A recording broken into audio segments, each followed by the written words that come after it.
Hey, Nikki. Hey, Selena. And hello, everyone. And welcome to Sweet Tea and TV. Hey, y'all. So, something occurred to me about what date it's going to be when this episode premieres.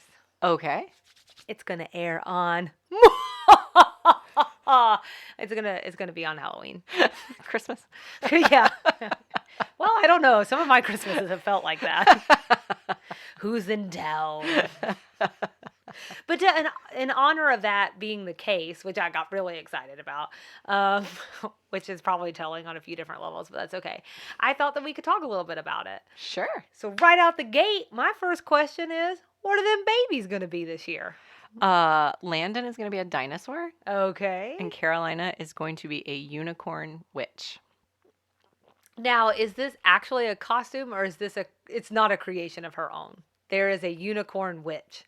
So I had to run an errand one night, and I had both kids with me. And my general rule is I try not to go to the store with the children. I especially try not to take the children to somewhere like Walmart. There's just too much distraction, too many potential traps, whatever. But I had to run an errand. I had to do this thing. It was actually for the podcast for our Hocus Pocus reel.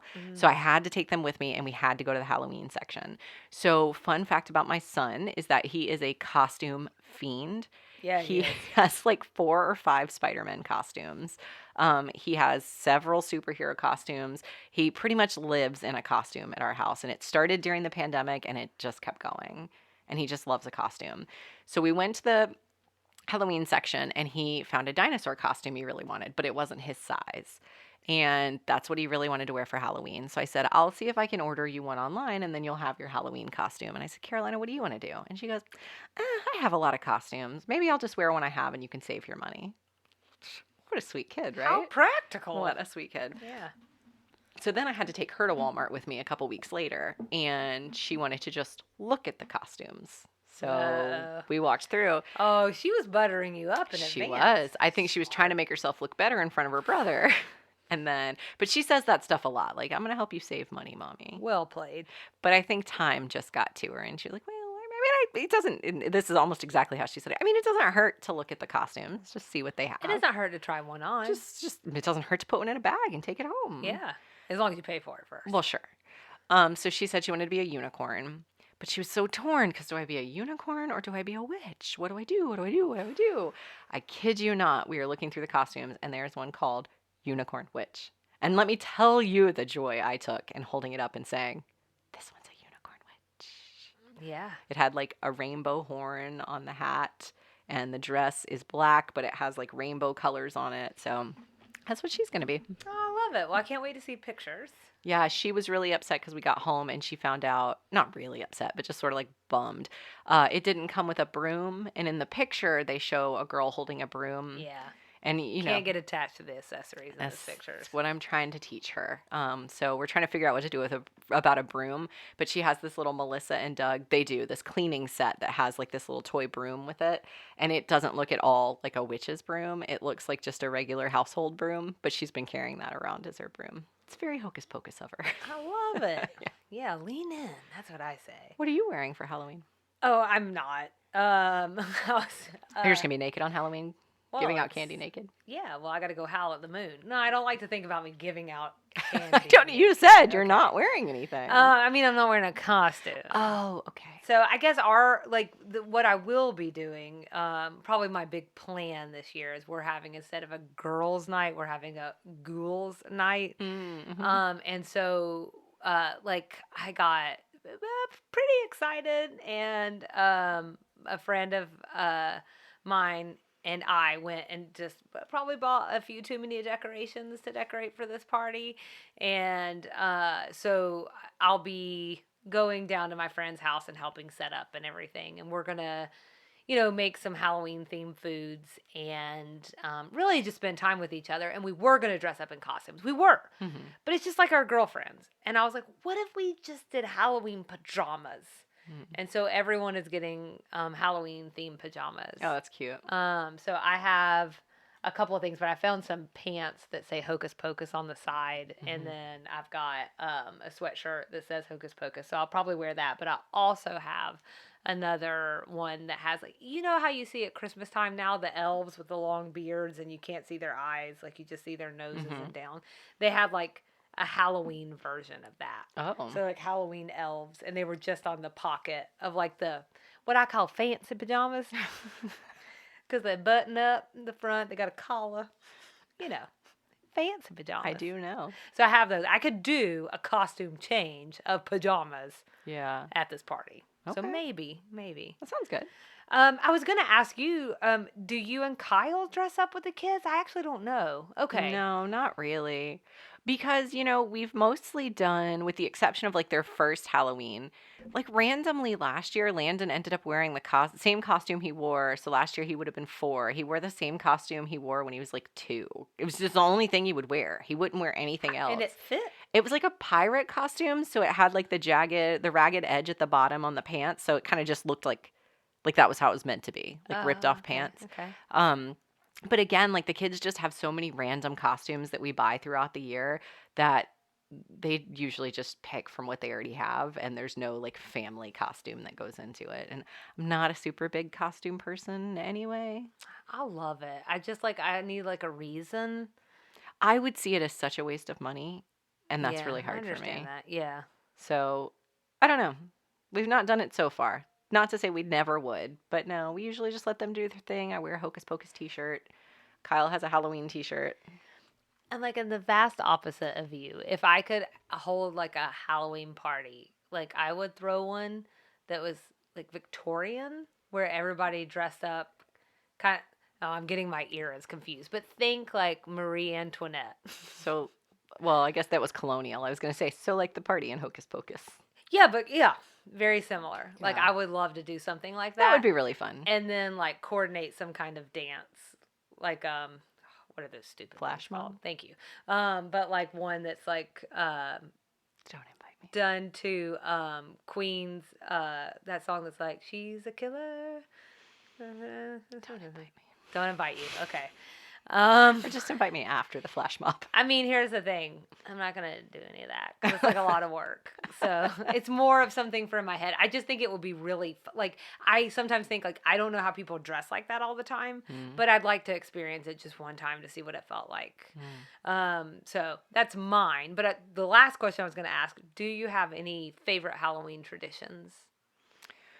I do.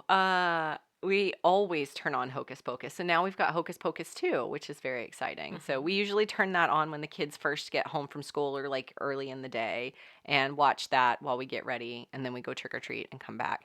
As the kids are getting older, I think that's going to become much more of a tradition. We live in a neighborhood that like couple of things sold me on the neighborhood, but imagining Halloween in our neighborhood was one of the things because Sure. we live in a very expansive neighborhood. So there's a lot of trick-or-treating options, but also just a lot of kids, and so they just go out and do their thing. So I think as our kids get older, there's going to be a lot more tradition with that. Like in our cul-de-sac, the people who moved in kind of the first wave in our neighborhood, their kids are all going to college now, but they used to get together in the cul-de-sac and do like a big chili cook-off or something before trick or treater time. So I think as our kids get older, we'll experience that a bit more. But we watch Halloween movies like all through October. Um, and then on Halloween night, we almost always order either Papa John's or Pizza Hut does a A jack o' pumpkin lantern. shaped, yeah, pizza. Oh, So fun. we usually order that and have that for dinner. Okay. Yeah, we do a lot of stuff. I've got right now some tombstone shaped brownies, like a mix that comes with a cookie cutter so you can make them like tombstone shapes and we'll decorate them. Mm-hmm. Probably going to do that this weekend. But we do stuff like that just kind of sprinkled throughout the month. We do try to do something like every weekend. That's fun. I get really excited about Halloween. I love Halloween. It's so good. Yeah, I think our traditions ebb and flow. Like some years we do well, I mean I have pumpkins every year, but some years we like carve a pumpkin, other years not so much. It just It's depends. so much work. It's so much work. And I should It's so say messy. Casey does. Like I might choose the like whatever he's going to do, but I've never been so invested that I've gotten much more past the first cut and been like I'm good. Um But I think my biggest tradition every year is I think I'm in the mood to watch a bunch of scary movies, and then I get like 5 minutes in, and I'm like, I I'm can't. good. I don't love a scary movie. This year's rendition of that was me trying to watch the Netflix show Dahmer. Oh, I heard about this. I got 4 episodes in, and I was like, My it's friend just so much. my friend said she couldn't sleep after she watched one episode and couldn't sleep. Oh, really? Hmm. Yeah, She it's had to go get her husband in the intense. middle of the night. She's like, "Protect me." It's intense. That doesn't sound good to me. It was, yeah. Casey finished it, and I was like, I can't. It's like, I don't know. It felt like it was affecting my psyche or something. I read the Wikipedia article about that show, and then it led me down a path about Jeffrey Dahmer, and I was like, "Oh, That's the thing. oh." I know a lot about Jeffrey Dahmer because I'm Then like, why would you have watched this thing? well, that's it, right? And I think it's like, I listened to a podcast where they kind of, Oh. but that's so different. It's like um, cerebral, you know? I do love a true crime I know you podcast. do. And they're not super graphic, they're not super gory, but when they try to cinematize that, not the ones I listen to, let me Yeah. clarify. This is the last podcast on the left. So, but what I will say is they interject a lot of humor, so it keeps you from feeling scared. So we You're can just- laugh at people's murders and Uh, it's more like when they covered the Mansons, they talked about like how like Manson was really like kind of an idiot, and it just shocked them that like he was able to like acquire that level of a following because he was basically just like this um just like a bad criminal who never got away with anything. And then like I don't know, just the way they described it's just different. So I don't, or in the case of Dahmer, he is notoriously like a really bad alcoholic. So they focused a lot on that part. And but it's not that it's funny to be an alcoholic. I think they were just talking about how messy he got towards the end because he was too drunk to be doing some killing.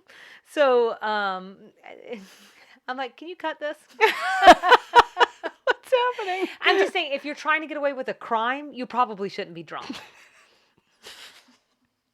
Tips from Selena. It's so good. To follow up on tips from Sabrina last episode. Speaking of things that I wish I could take back, it's okay. No, I stand by that one. Really, like, don't commit crimes, but if you're gonna commit crime, like, don't commit a crime while you're drunk. So you're doubling down is what I'm hearing. Down. That's right. Can I tell you, though, this is the first Halloween in a hard pivot. This is the first Halloween season, and I don't know what's happening, that I have not very excitedly bought a bunch of pumpkins in the middle of September and then had them just like marinate on my front porch in the heat. Yeah. I don't have any pumpkins yet, and we are like almost the second week in October. Me neither. But Pike is doing its like buy all you can carry pumpkins this weekend, so I'm yeah. kind of tempted. You're eyeballing it. I need a pumpkin or two. It just seems expensive. I got to go. I do have to go eyeball the selection and see how many I think I could realistically carry, and see if it's worth $34. Well, it's all about a plan and execution. Exactly. And Yeah. if it doesn't work out there, then I'll just stop by Kroger on the way home and grab an actual pumpkin. Well, so I've talked about our annual trek to the mountains too many times, but that is tomorrow. So we're going up there. That's tomorrow. Okay. Yeah. We're going up there and we're getting pumpkins and stuff. And I agree. This is still too early, honestly. They will still be like, they will turn back to primordial ooze on the front porch. It's pretty bad. It is. It's really gross. It gets really gross. And we get hay. Oh. And so the hay, hay and the and the- water and the pumpkin. Yuck. And it's definitely a situation where I've got the hose out and the whole Yuck. thing. I know, but like I just love it. Before that. Right. Before that. So I don't really have a good Speaking pivot of from yuck. this. Oh, speaking of yuck. Speaking of yuck. Yeah, being robbed is yucky. And on that note, we have a little bit of a trigger warning for this episode. We've only, I think, done this one other time at the end of season 1, I think, also involving Mary Jo. But as always, like, we love for people to join us on the show, but we also don't want anything to make you feel uncomfortable or make you feel any feels that you're not ready to feel. So if like self-defense and assault and any of that triggers you in any way, just like press pause and come back another time, because this episode's going to be all about that. Even Extra Sugar is a little bit in that vein. So this episode might not be for you. Yeah, I think that's She's definitely nodding aggressively. right. Yes, it's an Yes, it might be a touch too much in Yeah. extra sugar if you feel the slightest apprehension. So don't listen. Go listen to an old episode, or we'll be back next week, and we'd love to have you back. So with that, this week's episode is called Stand and Fight. So I think you've just begun to mash up descriptions Oh, from Hulu and maybe. IMDb. I might have. Who knows? So this is another mashup. It's called Stand and Fight. When Mary Jo is mugged, Anthony persuades her and the ladies of Sugar Bakers to enroll in a self-defense course, one that finds them learning more than the latest moves. She left that on principle. I did. I don't think it's a mashup. I think it might be Hulu's, and I was just so mad about the. And she said she was leaving it on principle. She didn't know what principle. Yeah. It's there. So it should be they find themselves learning more than the latest moves. So this one aired on May 8th, 1989, and we're calling this one We're Mad as Hell and We're Not Gonna Take It Anymore. It's written by LBT and Pamela Norris and directed by David Trainer. General reactions / stray observations. Being a woman is tough. That was my first general reaction. Amen. There's just so many different facets to the whole darn thing. And something like self-defense really brings a lot to the surface, because we've talked at other times about this, and probably in that last trigger warning episode, but there's such a high level of things that are ingrained in us. But a couple that really surfaced for me on this one, or rose to the top, is like being quote unquote ladylike, which often translates to keeping your mouth shut, and certainly never being aggressive or even being perceived as being aggressive. Mm-hmm. And then like also this other thing that I kind of felt, which is like it's our job to not call attention to ourselves. So, I don't think this is quite as predominant as it was when this episode aired, but it's definitely still in the mix. And as much as we tease, we're not that old, and we still grew up, I think, with that sugar, spice, and everything nice ideology. Yeah, I know the saying, So yeah. That was my first one. How about you? So my first general reaction is going to sound a lot like my review, but I really wasn't sure how else to start this other than acknowledging that this episode was so well done. So I will admit the end got a little after school specially, which is not my favorite. Particularly, I feel like with some of the line delivery, it just starts to feel a little stilted or something. Mm-hmm. But I swear, like watching this entire episode about one of the characters that we find most endearing going through something so significant. She gets mugged and then has all the trauma that goes along with that, of the event of being mugged, but then also the after trauma of what's probably PTSD and trying to figure out how you're going to live your life after that.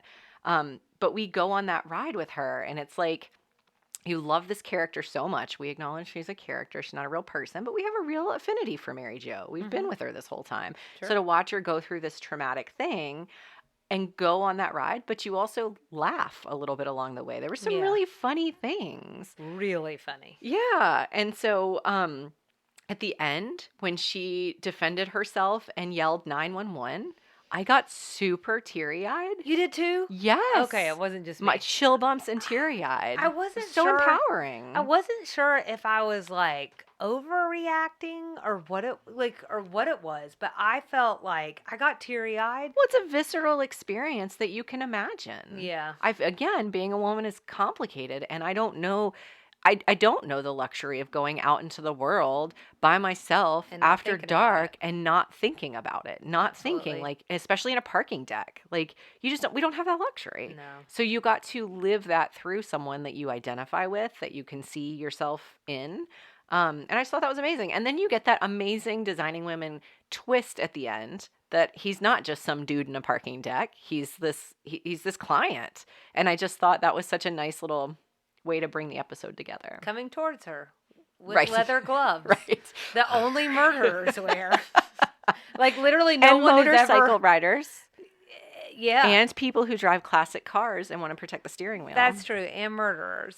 Also, like take murderers. your gloves off as soon as you get out of the car or off of your motorcycle. I wear my driving gloves all the time. I'm wearing mine right now. Those are your murder gloves. Oh yeah, that's what I meant. Okay, did you not hear me at the beginning of the show? Right. I better be careful. All right, so I get my second general reaction was just that.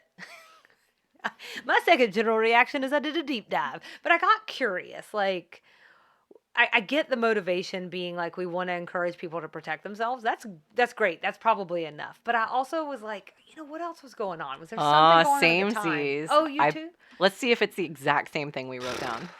Now I'm worried. Well, I don't know. Well, first of all, I want to start by saying that there's an argument that I think LBT just generally is probably pushing back on a victim narrative that exists for women. Mm. We very much so hear that come out, like, and not just for women generally, but particularly for women in entertainment.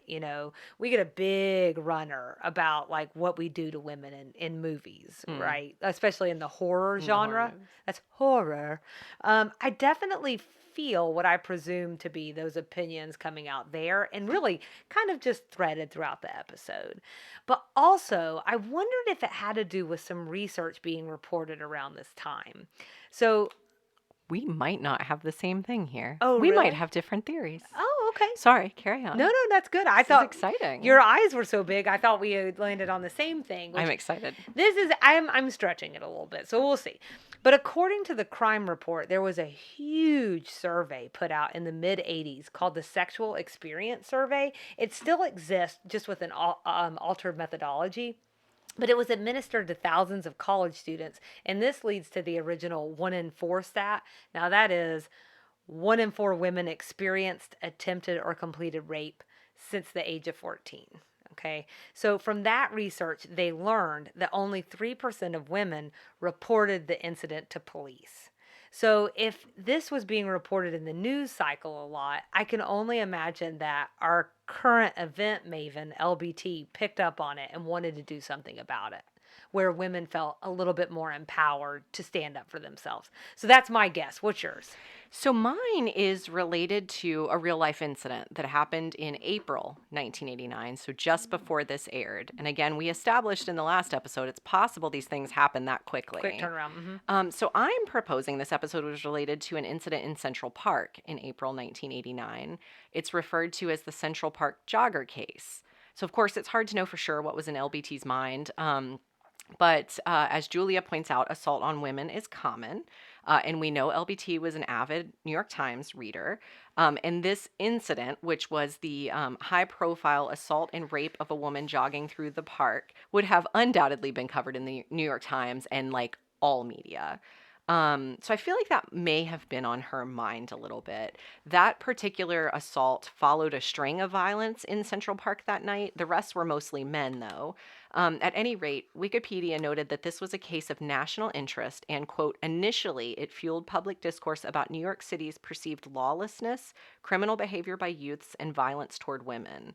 After the exonerations of the Central Park 5. Yes.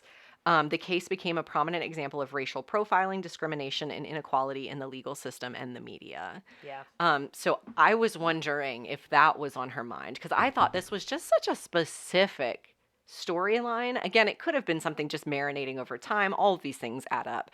But I wonder if this was a catalyst event that she was like, now's the time, we're doing the assault episode. Yeah, I ran by that case. I think because the Central Park 5 has become of high interest again, that when I ran past that case, that's all I could think of was what really wound up coming out in the wash then is that, like, no matter what facet of society you look at, we have a lot of problems. So I didn't think about I did think about the jogger, and that's horrifying and terrible that happened to that woman. So yeah, I think I see where you're coming from, and that could definitely be in the sauce. Even just like temporally, they were happening sort of simultaneously. So yeah. My last general reaction is that it occurred to me in the opening scene, there was just a lot of Atlanta/Southern references. Oh, okay. It was way more Atlanta specific than a lot of opening scenes or really entire episodes have been. So I heard Sandy Springs, which is a city here in Atlanta, the Judds, New Orleans. There were just a lot of bombs dropped, Southern bombs dropped. Mm-hmm. Gwinnett, yes. our hometown.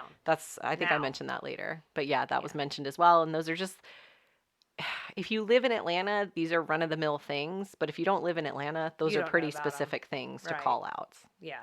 So. Yeah, it felt a little bit more homegrown. Yeah. I agree with that. So my last general reaction is our general deep dive. I don't know. But Mary Jo goes on this tear about showing more women defending themselves, kicking the tar out of their attackers, and being the hero of the movie instead of the victim.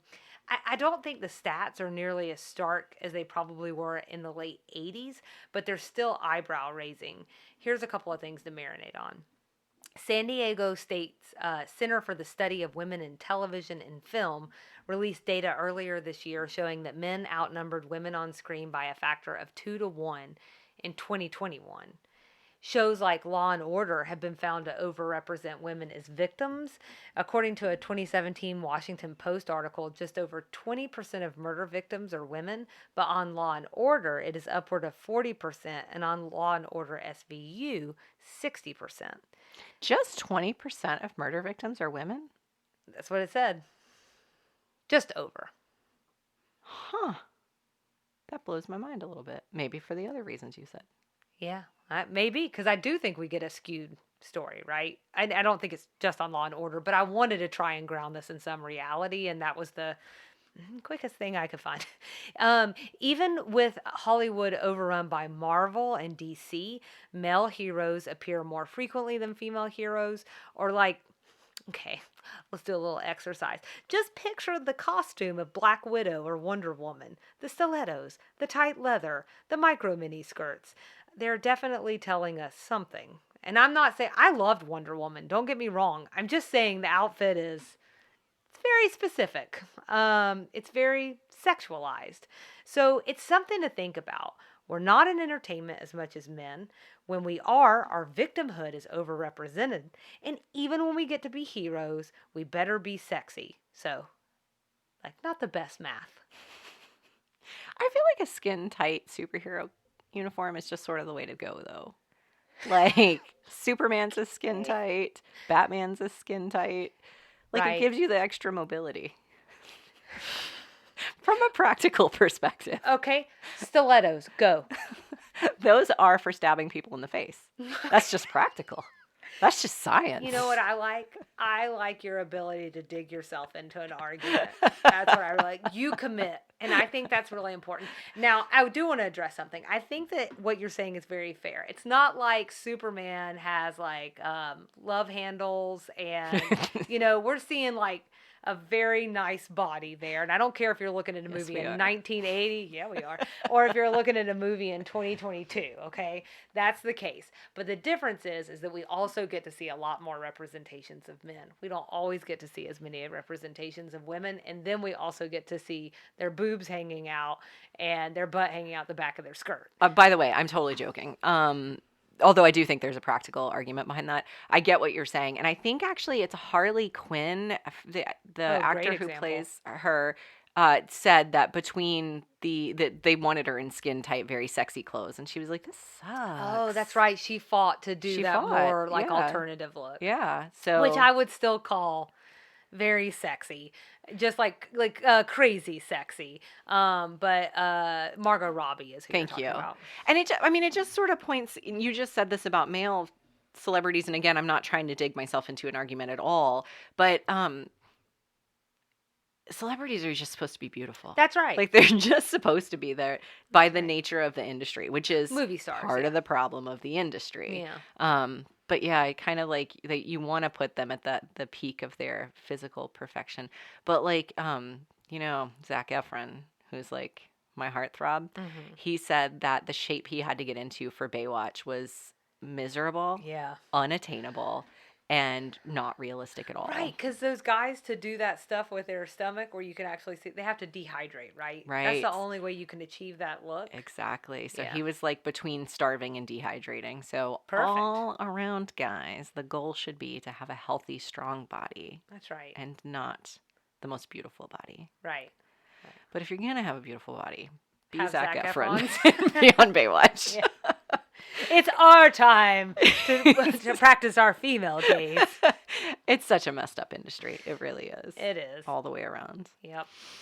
You got more generals or strays? Moving on to strays. Let's do it.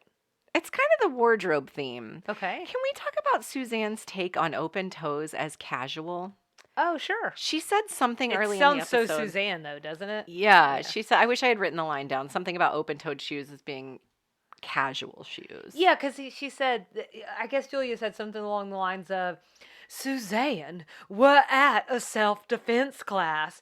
Right. We're all in our whatever. Tennis shoes and Yeah. And she was layabouts. like, what are you talking about? I'm in my peep toes. I wore my open toes.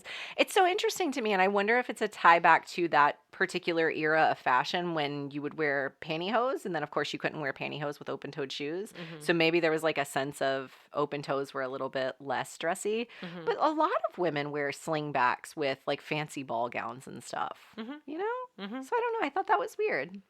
You're a fashion lover, so I thought you might have some opinions. I just thought it was so funny because it's just not casual, Oh, no, like in the yeah. sense of like what it. So I think I had taken it more from that angle. I could very much so be that era, which was definitely the pump. I mean, I don't think there's ever been a bigger era for the pump. Mm-hmm. I'm sure someone would argue with me, but then the '80s. I can remember my mom having a pair of hot pink pointy-toed pumps. I feel like I could go pull out a pair right Like now. lipstick pink. Mm-hmm. And I can remember Like those Barbie. like it was just yesterday. Yep, Barbie Mhm. heels. That's exactly how I would describe Absolutely. them. Yeah, and so I think that was maybe it might have okay. Let me also pair this together with whether it's shoes or white after Labor Day or like whatever. Like I feel like the rules, especially in the South, the fashion rules were much more stringent Mm-hmm. than they are now, and I feel like because the South tends to skew more traditional in all things. Like again, historically, but that's changing over time. I think that we probably held on to some of those rules a little bit longer. See, this is why I brought it up. I knew you would have some thoughts. It struck me. I only have one more stray, but I'd like you to give your strays first. Okay. So, two big ones. Two big ones. Can't. Actually, we've already said that they talk about Gwinnett County. What I wanted to say is that reference is slightly off because she refers to it as she being Suzanne refers to it as being in the same area as Sandy Springs. However, Sandy Springs is a city in Fulton County. They are not in the same location. That's a reference we won't talk about later, guys. Sorry about that. Yeah, that was a huge what Faux would pas? you call it? Yeah. Well, I was gonna say like anachronism or something. What's that word when I don't know. yeah. I don't Doesn't match. Yeah. Not the samesies. Yeah.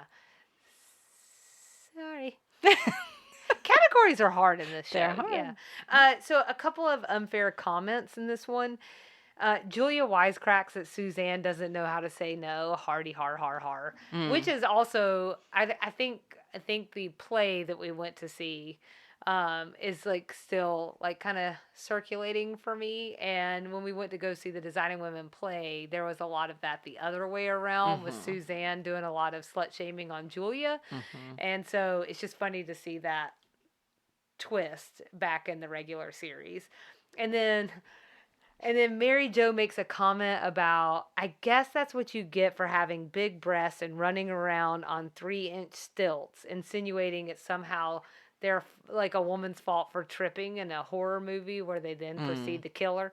And I was like, I get it. I get why it's funny, but like also like it's a little mean. Like it sounds You brought it on yourself. it sounds jealous. Oh. Like, I thought well, you that's were what you get for being easily tipped over because you big chest. Oh, I thought you were gonna say it was that whole like you dress like a whore, you get treated like one. I wonder if some of that's at play too. That's what I hear. Yeah, which I don't. We'll get to that later on, but I'm not a big fan.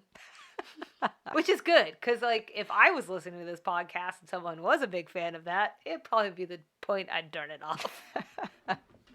That's it for me. I want to give it up to the guest actors. We have two guest actors I want to mention. Millicent Collingsworth played the self-defense instructor. She mentioned in passing that she's blind, and I confirmed, in fact, that the actor is. In the process of doing that, I found a really terrible 1987 article about how she was injured really badly in some sort of fight on a city bus in Los Angeles and had to walk 15 blocks back home and no one stopped to help her. Oh God. She's like dripping in blood, and no one stopped to help her. She reenacted that incident on a CBS show called Houston Nights later. And I sort of wonder if this became her wheelhouse. That is like self defense, advocating for people to be aware of issues like this, etc. It does feel like it was still that time where we were doing like the more you know. Right. And I don't know if that was something you had to work into the episodes at some point, like if it was Yeah. a requirement or not, but it was in every show we watched growing up. Yeah. Yeah. The second one I wanted to mention was Buddy Farmer, who played DB LaBeouf. He ultimately became known more for his playwriting, but something interesting I wanted to share here is that he's from Florida and went to the University of Alabama. So he's a Southern guy. See that? Most importantly, I wanted to bring up DB LaBeouf because he's a very wealthy man from New Orleans, which gives us a beautiful segue into Nikki's Nibbles. Come on, y'all, let's talk fiddles. Nikki's Nibbles. Come on, y'all, let's eat. So, how about that transition? Oh, that You was like very that? You nice. like that? I want to do a Nikki's Nollins Nibbles. What do you think? I think I'm hungry just hearing the title. So, we've talked about this before that I love New Orleans. It's like really hot and very humid in the summertime, but it is still amazing. And it's just like mostly it's because of the food. They have a lot of really good food, but it's an interesting place. It's got like a really unique vibe. I feel like most people in the United States, no matter where they live or where they're from, they could look at like a specific piece of architecture or a type of food or hear a Cajun word and be like, that sounds like Louisiana, Yes. or that sounds like New Orleans. And I don't think a lot of places can say that. It is super unique to that one specific place. I just think that's really neat. Yeah. So, for this segment, I found a list of famous New Orleans dishes on neworleans.com. I'm going to share the list in its entirety, but in the interest of time, share the list in its entirety on the website. But in the interest of time, I picked out a handful of my favorites. I'm going to talk about what the dish is, and then I'm going to share some memories I have of being in New Orleans and having it, or just like general memories I have about that food, and I would welcome you to chime in. Sounds good. So, first up is jambalaya. For anyone who doesn't know, jambalaya is almost like a rice-based stir fry. It's got rice and meat or a mixture of meat, chicken, seafood, sausage, peppers, onions, maybe some other vegetables, and then, of course, spice. According to that neworleans.com article, jambalaya came to New Orleans via colonial Spanish settlers who were trying to reconstruct their native paella using locally sourced ingredients. I don't have any specific recommendations for jambalaya in New Orleans because you can pretty much get it anywhere and it's probably always delicious. But I will share that this was a staple dinner in my house growing up, which I think is kind of unusual. I don't think a lot of people eat jambalaya like on a probably bi-weekly basis we would have it. Oh, wow. Yeah, it was just, we ate it all the time. I cook it probably once a month in our house. Does your stepdad have family in New Orleans or something? He has family. He's from more or less from Louisiana. Okay. He's a little bit of a military brat, Yeah. but they settled down in Louisiana, and Okay. so his dad still lives there. And that's how I've ended up in New Orleans so many times. Is Right. usually visiting his family down there. Okay. So it does make sense for you, though. It makes sense for our family Yeah. for sure. So in my opinion, the Zatarain's mix that you can just buy at Kroger is pretty good. But my parents have this one brand they really prefer, and I think it's Bayou Magic. I asked my stepdad, and he couldn't remember the name of it, but he described the package to me because it's really hard to find here. It's a Right. little more easy to find, and it's definitely more easy to find in Louisiana. And sometimes he has family send it to him. Road trip? I think so. That's what I'm hearing. But I think it's called Bayou Magic, but that's what he loves. Whichever mix you use, get some Crystal hot sauce. Crystal hot sauce is my favorite hot sauce, and it's Louisiana made. So it makes your jambalaya very good. And everything good. And everything. Yeah. You have any memories of jambalaya? I have memories of Crystal's hot sauce. Oh, it's so good, isn't it? I have only had jambalaya maybe like a handful of times. I haven't. So you've had it more in 1 week than I've had it probably in my entire life. I'm going to just be honest. You probably hit on some of these other ones. This is why I'm really excited to like listen, is because some of these staple foods, they come off as similar to me, even though they're probably not. So like, is it etouffee? Oh, etouffee. Yeah, like for some reason I get them confused in my head. It's really interesting to me that you said that jambalaya like is like not trying to, but kind of like an homage or something to paella or whatever. Because like now that I'm like, duh, Like, how did that never occur to me before? Right. But I mean, it's delicious. It's It just is good. not, again, it's like, it is something that you can get here a lot more now, Mm-hmm. but it's just not as regular as going out and getting a burger, you Right. know? Right. And I will like going back to the crystal hot sauce whenever I can find it. It's like the white whale hot sauce. Like I like Texas Pete. I think it's fine. But when I see Crystal or what's the other Tabasco, I really like Tabasco. But when you have Crystal, that's the one I'm going to choose We're because a Cholula household. see, not so much for me. Yeah.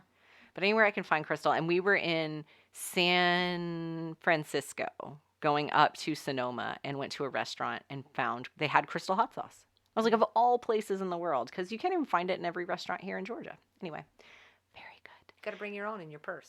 It's true. It's true. My second entry in this list is a two-parter, and I'm going to kind of put it under the umbrella of New Orleans sandwiches. Oh, So it's the okay. po' boy and the muffalata. Mm-hmm. Po' boys are in my wheelhouse. Muffaladas, I'm due to try again. I have not historically enjoyed them. So a muffalata is an Italian sandwich invented in New Orleans with cured meats, ham and salami specifically, provolone cheese, olive dressing, which is where you lose me, and and like a delicious bread. So according to that NewOrleans.com article I referenced, the olive dressing sports chopped green and black olives with onions and olive oil and spices. And the bread is a round sesame seed roll big enough for sharing. Historically, I have not enjoyed olives, which is why it's a turnoff for me. But I will tell you, I tried some olives recently. Was it here at your house? Oh, maybe. I tried olives I'm recently like, and I really hate liked olives. them. I served them. I really liked them, so it might be Were worth they a try green? again. No, black. Oh, really? Oh, that's Maybe it was out unusual at for dinner. me. It Yeah. might have been out at dinner with my friends, I'm thinking of. Yeah, because I think I have that gene with black olives where they taste a little bit like soap to me. Oh, interesting. But green olives, You green like olives, those. I love. Kalamata. So all to say, let's keep us on track. For the muffalata, that's a tough sell for me, even though I've had them. But I will say, just to add in, that you're in Casey's wheelhouse on both of these sandwiches. Oh, yeah? Yeah, if these appear on a menu, he's getting them. So a po' boy is, I can eat it all the time. It's delicious. It is a sandwich on two pieces of delicious baguette bread, basically. You can pick from a variety of fillings. I usually do like a fried shrimp. I've done down in the 38 area in Florida one time, there was a Nashville hot chicken po' boy that I tried that was very good. But other people love to get like fried oysters or roast beef. On top of the filling is usually lettuce, tomatoes, and pickles. And then, of course, I put hot sauce or cocktail sauce on mine. And I don't know that I've ever had a po' boy that I didn't love because it's so simple. There's not much to it. Yeah. So I eat a lot of po' boys. And I'll go ahead and list my third entry as a two-parter as well. Oh, okay. Under the umbrella of snacks. We've got beignets and French roast coffee with chicory. I was really hoping that a sandwich would appear under your snacks. And a side of beef. Beignets are super straightforward. They're basically deep fried dough covered in powdered sugar. I love beignets so much. They're like a little pillow of deliciousness, and then you top them with powdered sugar. So according to the source material, beignets were first introduced to the city by French Creole colonists in the 18th century. New Orleans is just covered with places offering beignets. You find them everywhere. But possibly the most well-known is Café du Monde, an open-air coffee shop in the French Quarter. And those beignets go super well with a cup of French roast coffee. I can't go to Café du Monde and not get a café au lait, which is coffee with steamed milk on top. So if you can handle the dairy, very good. And if you like a café au lait, just order a café misto at Starbucks. It's the same thing, and they can make it with dairy-free alternatives. And Café du Monde's coffee is made with chicory, which is a plant root that adds sort of a chocolatey flavor to the coffee. And that's very unique to Louisiana. I like it. I It's know good. it's a divisive flavor, I feel like. That people either love it or they're like, but I like it. I think it's pretty tasty. It's super distinctive. Yeah, I don't and want it every day. It takes me a couple of, I need a couple of cups to like Love get it. back into it. Yeah. And I have just one more. I wanted to add one that wasn't included on this source material list that I found, but it's creme brulee. It's definitely from 1600s France, but for that reason, probably it shows up a lot in New Orleans. It is 1,000% my favorite fancy dessert. Mm-hmm. For anyone who doesn't know, creme brulee is essentially a custard topped with a hardened sugar. The custard's made, and then they top it with the sugar mixture, and then they torch it to melt the sugar together to create the hard top. So you sort of like crunch through the sugary top and get to that like delicious custardy bottom, which is sort of like a pudding. Um, it's so good.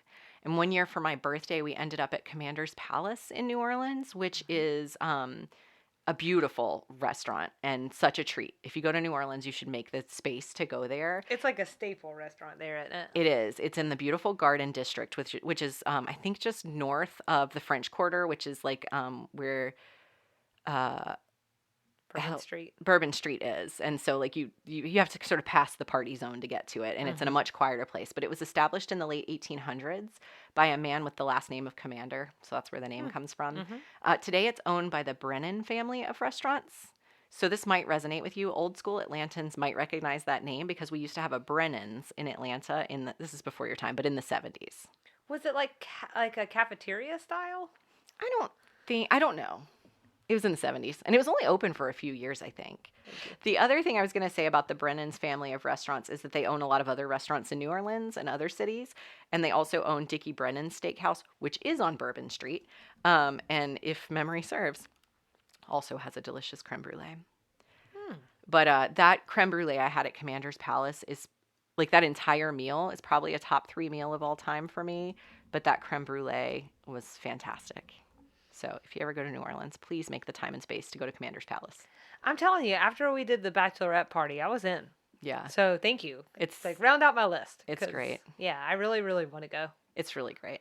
So on that note of delicious food, what if we transition to things we liked? I'm into it. All right. So, what about that whole self-defense class? Thank you. Oh, I mean, it. Susanna's comic relief, basically. Fantastic. Yeah. Her attire, her getting picked as the example, her pulling the gun out of her bag. Which you don't think you're normally going to be like, it was hilarious. It was hilarious. See, you never know how you're going to frame a serial killer. It's true. And you never know when whipping a gun out is going to be just a good time. And it's normally not, guys, but in this episode, it was just funny. It was really funny. She asked the attacker to hold her things while she got her gun. It was so absurd, and I think I really love the absurd. Yeah. I thought that was hilarious. I also really loved when Julia said, no. Yes. No. And then Charlene yelling in the attackers and teachers' faces before they even started. They're so cute. They're so Charlene. She was just so excited. It's funny that you said that you mentioned those two examples, because one of the things I have that I like, I think, is going to be like the umbrella to what you're saying, which is that I liked how the class demonstration brought out everyone's personality. Oh, that's a good point. So, I mean, we just saw full Suzanne on display. We see Julia doing in her all thing. their glory. That's right. I think that pretty much encapsulates every one of my likes except for one, which is this is another example of an episode where they allowed it to breathe. No B plot, and I think it worked really well. Yeah. Did you have other things you liked in this episode? That's it. I mean, I do, but like nothing that I have of note here. And so moving to things we didn't like, I'll just go ahead and say the only thing I didn't like in this episode was the trauma that Mary Jo had to go through. Otherwise, I really liked the episode. That's tough. You actually captured something that was like, we do this a lot, but I'm just gonna say, sometimes it feels harsh to call a couple of things dislikes. Mm-hmm. But you had mentioned how it started to feel a little bit like a PSA in some places. That's what I categorized here. Yeah. The more egregious parts for me was like the way they worked in the stats was kind of rough. Mm-hmm. The LaBouffe speech at the end, like, I like what he said. I agree with the things that he said. It was just a little too pitch perfect, like he was reading a brochure. Women should definitely be in power. I'm like, well, okay, I don't know. It was just there just no good way to deliver information like that? It's so funny that you say that, because I have to tell you that my sub bullet to all of this is I also recognize that smoothly working something like this in is not easy. It's just not. I'm not even sure there's a perfect way to do it. So look, I had an answer to your question. I don't know. But I think the answer is no. I don't think there is. Yeah. I don't think there is. So I think as usual, this would be something that we are like commending LBT for doing and in a way that kept us entertained. So. Yeah, for sure. You want to rate this sucker on that note? Yeah. I'm going to rate it on a scale of self-defense class door prizes. Okay. So that's a play on Suzanne asking if she got some kind of prize for being selected to demonstrate defense with the foe attacker. Absolutely. I'm giving it 5 out of 5.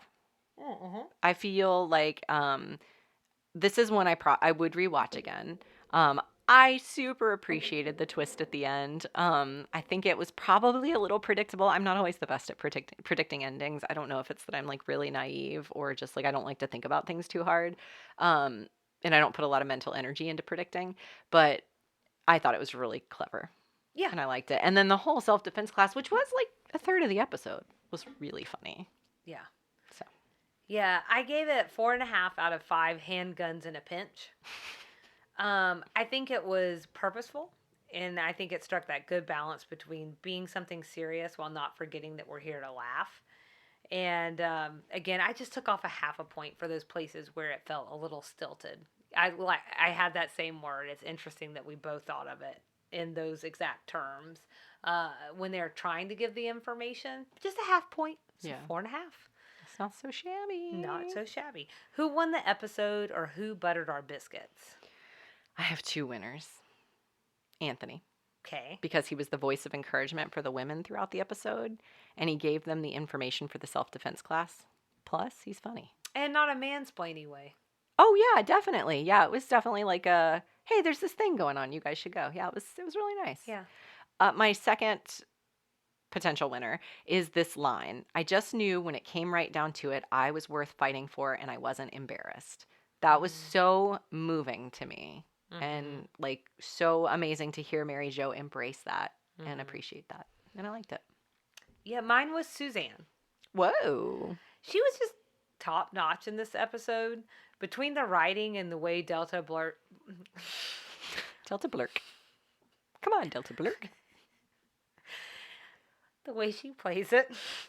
She's really doing something pretty special. I've thought that in a lot of the back half of this season that she's been more and more impressive. Mm-hmm. Not that she hasn't been, but I think we're just seeing her come to a whole new level here. Mm-hmm. And then who lost the episode? Who served us lumpy gravy?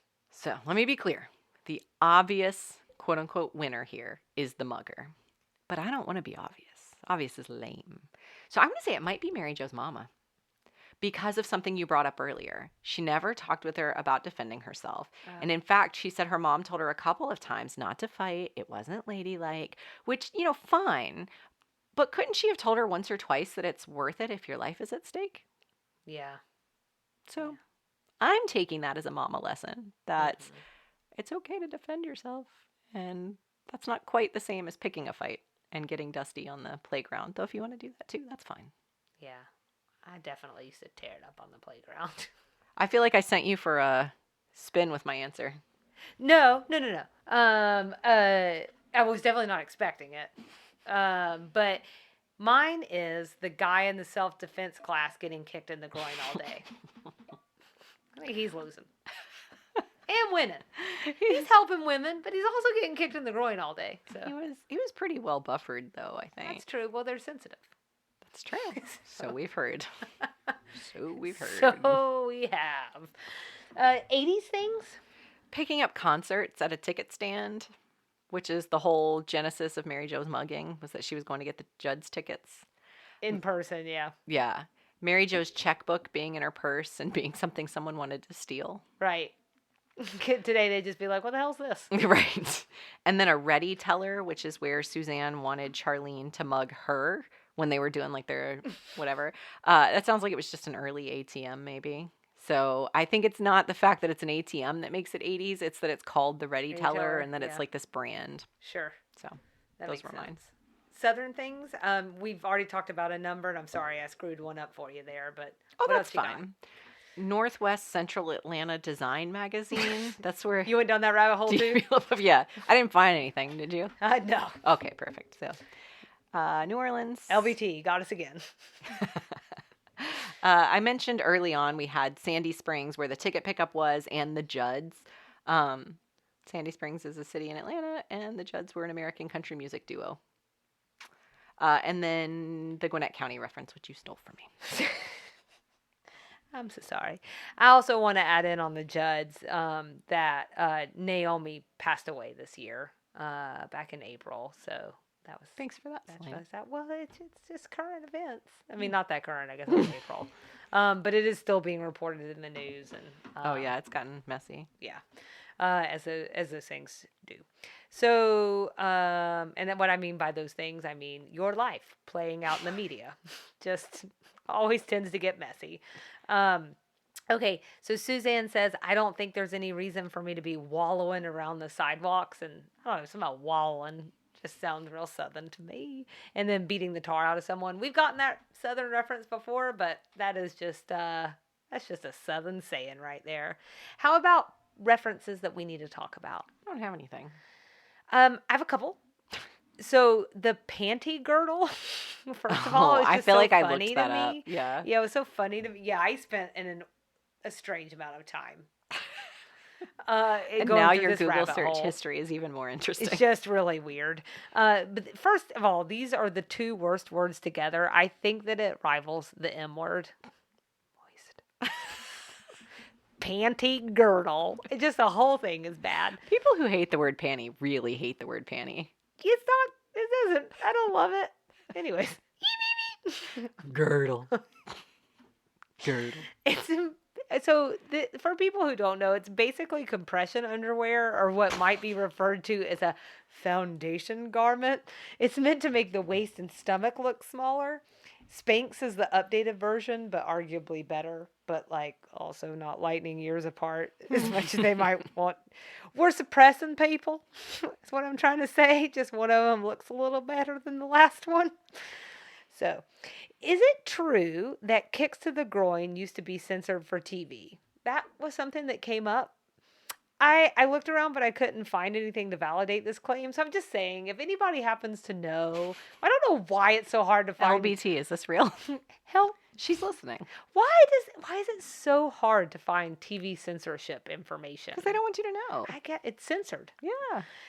Jason from Friday the 13th and Freddy Krueger Nightmare on Elm Street. Just two iconic horror movie characters and franchises. And so much older than I give them credit for if they were referenced in a 1999 show. They've been around a minute, but they were newer then. They were. I think the first.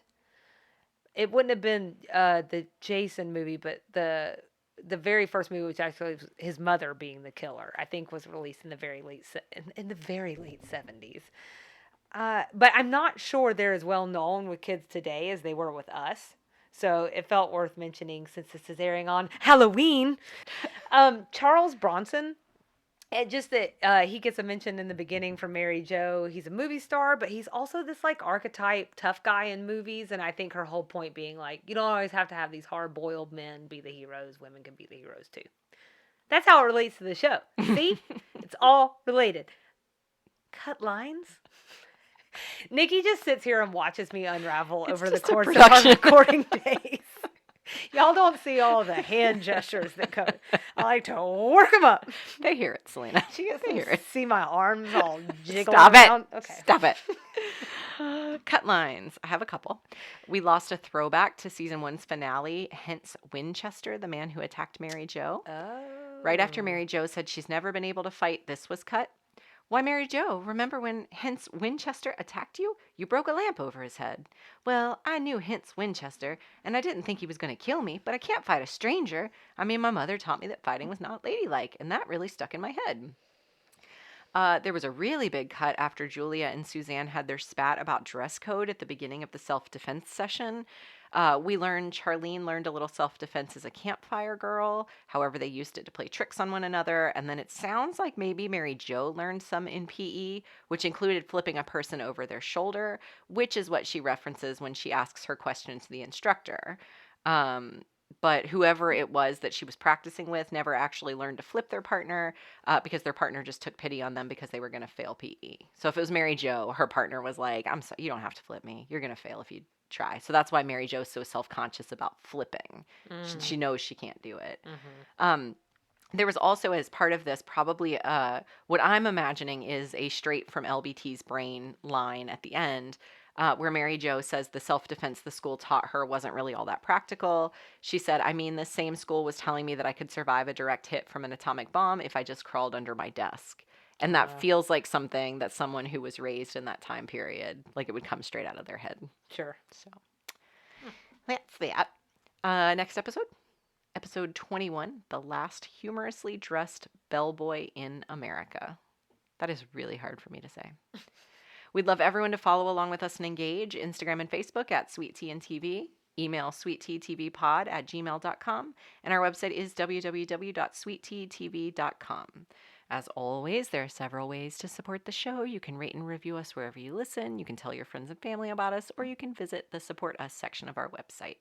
And hang tight for extra sugar, where we're gonna do Self-defense. We're going to dig into it. We're not going to do it. We'll do it. Let's do it. Let's do it. I can flip We'll you. try. I don't know. Okay, let's not do that. You got to make yourself firm to the ground to not be flipped. These are the I'm firm. anti-self-defense. I'm firm. Well, let's firmly move on to extra sugar, shall we? We'll see you around the bend, guys. Bye.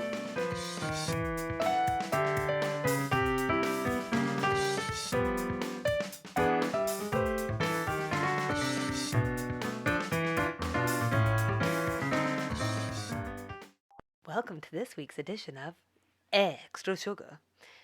As we discussed in the main episode, Stand and Fight, it operated a little bit like a PSA, statistics and all. So we hear from Julia that 3 out of 4 women gets attacked and that every 60 seconds in this country a woman is sexually assaulted. So I want to start today's segment out discussing more current data, not to scare, but to inform. And then I'd like to talk about the importance of self-defense. So we'll cover some tips and tricks for your consideration. Much like at the top of the episode, please note that we will be discussing sexual assault and violence. So if for any reason this might be triggering for you, we suggest that you stop here and join us next time. More than anything, we want to be sensitive to the topic and not assume that this is a listen for everyone. What we will do, however, is link to some self-defense resources in the show notes, so please know that those are available for you if you wish to get those. So the data. Let's start with some statistics that they shared in the show. And even this idea that I thought about as I was listening to those statistics, as well as what I wound up finding out when I was doing my research, is that most of the things were really coming back to the lane of sexual assault. And the reason I find that of interest is because really Mary Jo was mugged. She wasn't sexually assaulted. Right. So, it's not really easy to find just mugging statistics, but in all fairness, I don't think mugging is primarily what women are taught to fear. We've talked before, and even in this episode, how the fear of rape, at least for some women, is really baked into the experience of being a woman. Mm-hmm. So for that reason, I thought it might make sense anyway to broaden our data search to more than just mugging. So I found what are known as violent victimization data, and this includes rape or sexual assault, robbery, aggravated assault, and simple assault. And these are statistics from a report developed within the Department of Justice, and more specifically by the Bureau of Justice Statistics. And it estimates criminal victimizations reported and not reported to police from what is known as the National Crime Victimization Survey. You can wake up now. I've given my data disclaimer.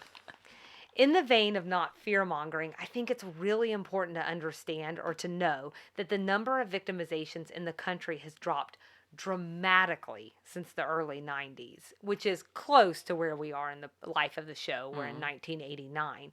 It's like a fourth of what it used to be. So from a rate of 79.8 violent victimizations per 1,000 persons in 93 to 16.5 in 2021.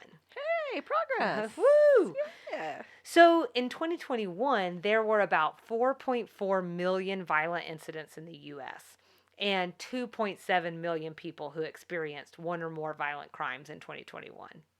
So again, violent incidents and there's so many more because one person could have experienced several violent incidents. That's terrible. I know that does sound this sounds and is not great. So let's try and give these numbers a little bit of context, though, because in my opinion, once we start talking about in the million, like what does that even mean to people? So I did some math. All right, this is gonna go well.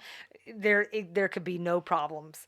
So by my calculations, that's a violent act about every 7 seconds. So what Jeez. yeah. Now this is what I did. You can tell me if you feel like this makes sense or not. No. Here we go with the math Methodology again. is questionable. Maybe. So I took the number of violent acts and then I divided them by the number of seconds in a year. I don't know. It just seemed to make sense. So, guys, either way, you have the larger ones, then you have Selena math. You do what you need to do, okay? 2.7 million people, though, which is the actual data, that's about, shakes out to about roughly 1% of the population. So, I wouldn't classify that as super common, like in the grand scheme of things, but that's still millions of people affected, and I don't want to take away from that. I also don't want to blow the situation out of proportion. Right. But because the show mentions sexual assault specifically, and because that's definitely in the mix of concerns, let's cover those data specifically as well. According to the Rape, Abuse, and Incest National Network, or RAINN, every 68 seconds, another American is sexually assaulted. 1 out of 6 American women has been affected by either an attempted or completed rape in her lifetime, 1 in 33 men. And I think that's a big difference between the conversation then and now. We didn't include men in the equation, and we should. This is something that we talked about in our season 1 finale, so I won't spend a lot of time on that, but I do feel like that's worth mentioning again. RAINN also breaks down the location where assaults occur, and that feels very relevant to this conversation. 55% are at or near the person's home. 15% are in an open public space. 12% are at or near a relative's home. 10% are in an enclosed but public area like a parking lot or garage. And 8% are on a school property. Oh my. Yeah. Quick clarification. Yeah. On a school property, you think that counts as college campuses?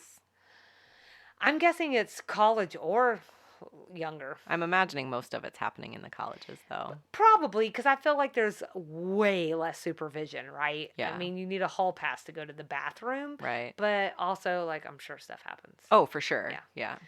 So they also break down what the survivor was doing when the crime occurred. I'm not going to run through all of those things, but it's worth mentioning that nearly a third were traveling to and from work or school, or traveling to shop or run errands. That feels resonant with this episode. So I thought that we'd also cover some anecdotal cases.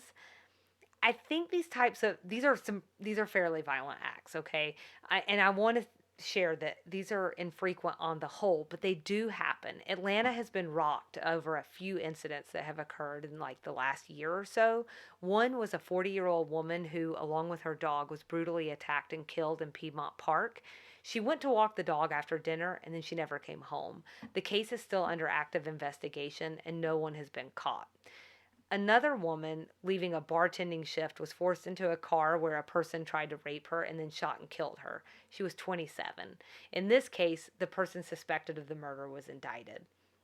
This year in Tennessee, you told me about this one, Nikki. I actually hadn't heard of it. But there was a 34-year-old woman, a mother and a teacher, who was kidnapped while jogging early in the morning, and her body was found 3 days later. I share these not to freak anyone out, but to be aware that, yes, there are a lot of good people out there, and I believe that there is more good people than bad. I truly do. But there are bad people, and they have bad intentions, so it's important that we have the tools required to stay safe. And I would be remiss to not mention the icing on the cake. And we alluded to this in the episode, but victim blaming. The internet, never short on opinions or a-holes, had much to say about when these women were out, the fact that they were alone, and even what they were wearing in the case of the woman in Tennessee. And so, and you were talking a little bit about this early on, Nikki, but men are not taught that they should go out in groups. Men are not taught that their wardrobe could be dangerous. Certainly, men are not blamed for either. Women are, and it's very unfair. I'd argue that we need a culture shift. We need to focus on teaching everyone what it means to be a safer runner, what it means to be a safer hiker. Everyone, no matter what gender you are, can benefit from safety tips. And I'm going to stop there just to make sure that I'm not running on too quickly. If there's anything that you want to add, I know that you're an athlete. You did triathlons and you ran races and you did all of those things. And sometimes, guess what? We have vaginas and we have to go run by ourselves. Yeah, I mean, I think that's so unfortunate. And in that line of unfair and practical is really blurry sometimes, and it overlaps at times. And that particular incident of the jogger in Tennessee, there was a lot of feedback online that, to your point, like she was wearing a sports bra, and like how dare she be out like letting her whole body hang out in a sports bra. Never you mind, it's summer in the South and she's running. She And probably wants to live. that's comfort. Right. Also, she was a mother. And one of the things that really resonated with me as I read these really horrible comments, which is a thing you shouldn't do, but I also think it's important to keep the pulse on what people are thinking. People are like, how dare she be out, before it's sunlight? And as a mom, like you don't always get, as any person, as a person with a schedule, you don't always get a choice in those things. I feel it particularly acutely because I also am a mom and I work out between the 5 and 6 o'clock hour most days, or before 7, before the sun's up. I'm usually working out. I do tend to work out indoors because it's scary to be out after dark. But I also think that, like, it's one thing to say it's practical to try not to work out by yourself in the dark without safety measures, but also, like, let's not accept that world. Let's not make that normal. And that's a blurry line. And when I was more of an endurance athlete and I did a lot more exercise outdoors, I had a few scary incidents where, like I want to live my life and I don't want to run with a taser, for instance. I don't think that's fair. But my parents ended up buying me one because they were so afraid of me being out on these trails by myself. And there was one incident when I was doing the Silver Comet Trail riding my bike where it started to rain and it got super dark and I had to go under a tunnel and sit for a minute just to let the rain die down a little bit. And it was very dark and it was very scary for me. And I was by Mm-hmm. myself. And so in that moment, I was like, I should have been prepared a little bit more because I was completely defenseless. But also, it sucks that I live in a world where I have to be defense-full when I'm just trying to ride my bike. That just sucks. It does. And so that runner in Tennessee, I think, really ignited a lot of emotion from moms, females, female athletes, um, anyone who feels like they've been victimized just for living their life Right. and being athletic. And it was really sad, some of the perspectives that people have on that, like her sports bra Yeah. really brought it on her. Yeah. That sucks. Yeah, it really does. So, you know, I think this is why it's just so important that we, again, awareness and knowing what you can do to make yourself safer. Like if you are in a situation where you need to run early in the morning or whatever the case is. So I ran across a Reader's Digest article where muggers gave advice about how to outsmart them. So Oh, cool. I did think Public service? I don't know, but I wanted to highlight some of those points from it, and I think some of these are probably common sense, but again, it never hurts to slow down and think about it. So don't walk around alone. This was the first thing, and this isn't necessarily about being out to be like athletic or Right. whatever for your health, but so don't walk around alone. This was the first thing one mugger looked for before anything else: For their sure. gender, their physical build, or their age. So just an easy target. Right. Avoid desolate areas. Sometimes you have to walk alone. That's life. But try and stick to well lit areas with some people around. Nighttime is prime time. Areas with nightlife are more likely to attract muggers. And then, like, don't walk around when you're alone, when you're intoxicated. Walk Oh, around in groups when you're intoxicated, but that is really dangerous. yeah. Be wary of strangers asking for the time and directions. Uh, there's a couple of things happening all at once. So they're catching you off guard in both of these scenarios, and then in that second one, they might be trying to assess the value of your watch, which might Mm. indicate the value of other things that you have on you. You know, their suggestion is to give directions from a safe distance, and that's pretty much what I lived in downtown. My other method was not knowing where I was anytime. Can't help you, man. I don't know where I'm at. Sorry. I probably wouldn't admit that to too many muggers. Well, there's just people in general. I'm like, I don't know. Well, I'd be like, where's Cortlandt Street? I don't know. Then, like, 2 seconds later, I'd be like, oh, crap, I'm at Cortlandt Street. I pass it by every day. I don't know. So, if you are mugged, comply, like, to them taking your stuff. Just let that happen. None of it's worth it. No. None of it's worth it. Because one thing to keep in mind, and I thought, like, and this, again, is where I'm talking about, like, it is logical, but we're not thinking about this on a daily basis. They're already desperate and willing to do something violent. Mm-hmm. They're already to that point. So fighting back may only escalate the situation, which you really don't want. I ran across another article that outlined ways to be your own bodyguard. A couple of good tips there. One expert suggested carrying what they call mugger's money. So you keep it in a wallet separate from other valuables or inside or in an outside pocket where you can quickly access it. If approached, hand it over. And this would be if you're somewhere like where a robbery is more likely to take place. Like not necessarily just because you're running up to Kroger. I don't know, unless your Kroger's bad. And I have lived some bad Krogers myself. So they suggest one I'm sure we've all heard before: yell fire and not help because you're more likely to get help from the latter. Cool. So it's just a really good explanation of people. I was thinking They that. sound the best. I was thinking that. This, I'm in danger? right. This is also like a little escalated, but they had some tips for anyone who might be involved in a potential rape. I'm going to link to the article because it just does feel like we're really getting into the weeds here. I'm just going to share one for time. Note his disguise. I'm going to say, note his disguise was what the article said. I would probably say, note their disguise. That's just me. But anyways, a mask indicates that they're planning to leave you alive. They don't want you to be able to describe them to the police. On the flip side, no mask means the situation might be more dangerous. In that case, you should consider taking on more risk to escape. I was telling Nikki about this article, and again, it's Reader's Digest. I think it's like law enforcement who are giving this guidance, so I don't want you to think it's just like Joe down the street. A mugger. Right. Oh, yeah, we switched on from the mugger article, to be clear. Okay, the Metropolitan Police in D.C. also had a really good list of tips, so we'll link to those. I think the main things are this. Again, I cannot stress this enough. Be aware, be aware, be aware, both of your surroundings and the people in them. Like, and it's really, I think most people walk around in a fog. Honestly, Yeah, they do. for sure. After dark, you cannot afford that. Yeah. You're a hyper aware person. I've noticed that. Get very, yeah. But you need to be. I will say that I am more hyper aware when I'm by myself. Yeah. Depending on who I'm with, I might like lapse out a little bit, which is probably not the best. So similar to the episode, self-defense classes are also an option.